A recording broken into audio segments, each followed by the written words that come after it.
पास कभी ना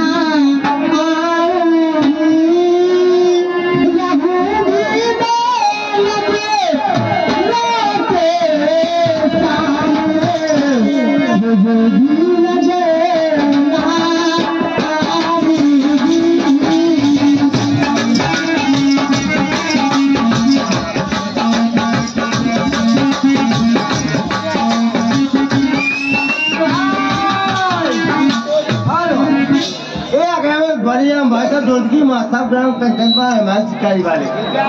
और भैया की भरमत क्या है कि हमारे भैया की शैली भी है क्या है कि आसमान कहता है देखते हो तो कन्या में जाकर देखिए और बढ़िया माई साहब को क्या तुम शकल से देखते हो तो डोर की वो बुझामे आजमाने से देखिए। अरे भाई साहब की भरमत क्या है और तो हम क्या करें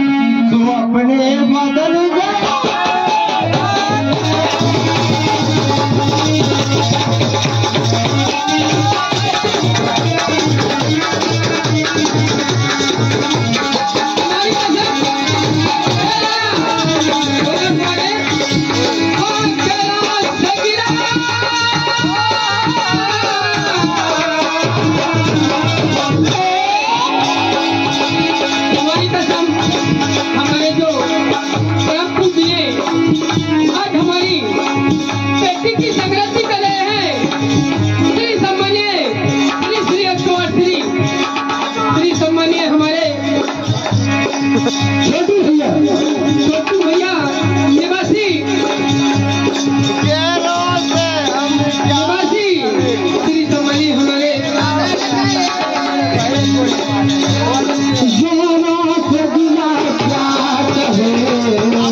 ये